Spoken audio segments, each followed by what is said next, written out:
मुझे दे दो। नहीं, कभी नहीं। मेरी बहन ये भुतिया जामुन खाके जामुन बन गई है। मैं ये जामुन नहीं दूंगी। झिनुकमाला, आज हम सिंचुला जंगल की नदी में चलेंगे। सुना है वहाँ नदी के किनारे तरह तरह के स्वादिष्ट मीठे फलों के पेड़ हैं। चलो ना, मुझे जमीन के फलों को खाने की बहुत इच्छा हो रही है। लेकिन हमें सबकी नजरों से छुप कर जाना होगा और तुम किसी को मत बताना। अगर माँ को पता चले तो वो बहुत डांटेंगे। ऐसा कहकर मणिमाला और झिनुकमाला दोनों बहनें नदी के रास्ते तैरते हुए सिंचुला जंगल में पहुँचती है। फिर वो नदी से बाहर निकलती है।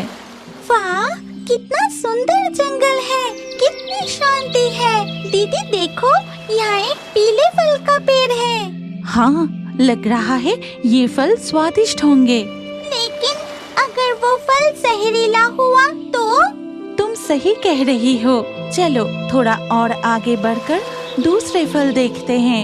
ऐसा कहकर वो नदी में थोड़ा और आगे बढ़ती है और एक विशाल जामुन के पेड़ के पास रुकती है। मणिमाला, देखो इस पेड़ के फल कितने रसीले और मीठे लग रहे हैं। झिनुकमाला की बात पूरी होते ही एक तेज झोंके से नदी के किनारे कुछ जामुन गिरते हैं। ऐसा देख हम यहाँ आते ही हवा में इतने सारे फल गिर गए। जरूर प्रकृति चाहते हैं कि हम ये फल खाएं। फिर मणिमाला जैसे ही जामुन का गुच्छा उठाती है, तभी टूनी चिड़िया कहती है, मत खाओ वो फल बहुत खतरनाक है। अभी फेंक दो, मेरी बात मानो, फेंक दो उसे। टूनी की बात सुनकर झिनुकमाला कहती है, क्यों टूनी चिड़िया, इस फल को खाने से क्या होगा? देखने में तो ये बहुत स्वादिष्ट लग रहा है। इसका नाम जामुन है, ये कोई जहरीला फल नहीं। लेकिन इतना कहकर टूनी चिड़िया वहाँ से उड़ जाता है। मुझे लगता है ये जामुन हमें नहीं खाना चाहिए। अब बहुत देर हो चुकी है, चलो वापस चलते हैं। टूनी ने कहा ना ये जहरीला नहीं है, तो फिर इसे खाने में कोई नुकसान नहीं होगा। ऐसा कहकर मणिमाला एक जामुन खा लेती है। फिर दोनों बहनें अपने जल राज्य लौट जाती है। उधर अनुपमा हर रोज की तरह सिंचुला जंगल में लकड़ी काटकर अपने घर लौट रही थी। लेकिन उस दिन शाम हो चुकी थी। हे भगवान, शाम हो गई है, अभी भी बहुत रास्ता बाकी है। घर पर मेरा बेटा अकेला है। आज ये नदी किनारे वाले रास्ते से चली जाती हूँ, ये रास्ता थोड़ा कम होगा। ऐसा कहकर अनुपमा नदी के किनारे वाले रास्ते से तेजी से चलने लगती है। कुछ दूर जाते ही उसे एक जामुन का पेड़ दिखाई देता है। अरे, यहाँ एक जामुन का पेड़ भी है, पहले तो कभी नहीं देखा। और पेड़ पर कितने रसीले जामुन लगे हैं। चांदनी में सारे जामुन कितने चमक रहे हैं। मैं कुछ जामुन तोड़कर अपने बेटे के लिए ले जाती हूँ। फिर अनुपमा पत्थर मारकर जामुन गिराने की कोशिश करती है, लेकिन एक भी पत्थर जामुन पर नहीं लगता। अरे, एक भी पत्थर जामुन पर नहीं लग रहा। अगर थोड़ी हवा चलती तो कुछ जामुन जमीन पर गिरते।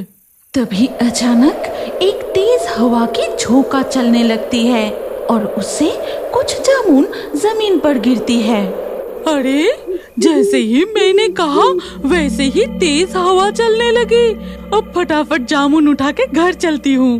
तभी अनुपमा के पीछे एक डरावनी चुड़ैल प्रकट होती है और वो फुसफुसाकर कहती है,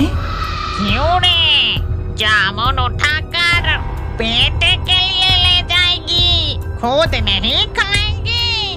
खाकर देख, ये जामुन बहुत मीठा है। कौन बोल रहा है?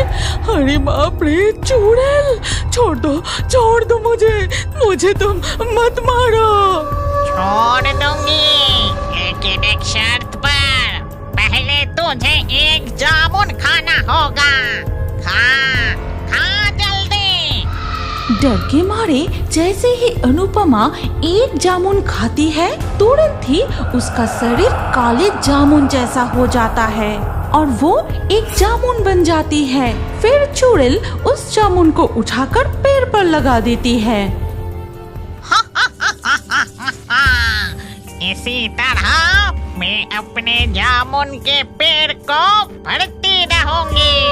वो जलपरी मेरी जामुन खाकर भाग तो गई, लेकिन अब तक वो भी जामुन बन गई होगी। अगर वो जलपरी वाली जामुन मिल जाती तो बहुत ही अच्छा होता। अगले दिन सुबह होते ही दिखा जाता है झिनुकमाला हाथ में एक जामुन लेकर नदी में तैरते हुए आती है। फिर जामुन के पेड़ के सामने बाहर निकलती है। टूनी चिड़िया, तुम कहाँ हो? देखो मेरी बहन को ये क्या हो गया, मदद करो, कोई मेरी मदद करो। तभी झिनुकमाला को एक छोटे बच्चे के रोने की आवाज सुनाई देती है। लगता है कोई बच्चा रोता हुआ इसी तरफ आ रहा है। माँ, तुम कहाँ हो? माँ, कुछ जवाब दो ना। माँ, तुम कहाँ हो? माँ। वो बच्चा पेड़ के पास आते ही झिनुकमाला उससे पूछती है, क्या हुआ तुम्हें? तुम रो क्यों रहे हो?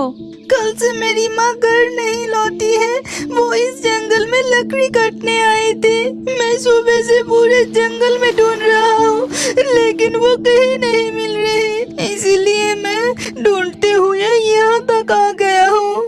तभी वो डरावनी चुड़ैल उसके जामुन के पेड़ के सामने प्रकट होती है। फिर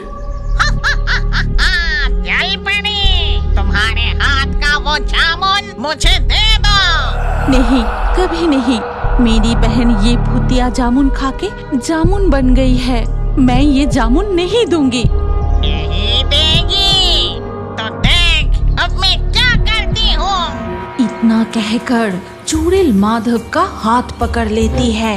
फिर अगर तूने वो जामुन मुझे नहीं दिया तो इस बच्चे को भी मैं जामुन बनाकर पेड़ पर लगा दूंगी। वो जामुन दे दे। तभी टूनी चिड़िया वहाँ उड़ते हुए आकर जलपरी झिनुकमाला के कंधे पर बैठ जाती है। टूनी चिड़िया, तुम जरूर उस जामुन के बारे में सब जानते हो। कोई तरीका बताओ जिससे मैं इस बच्चे और अपनी बहन को बचा सकूं। एक उपाय है जलपरी।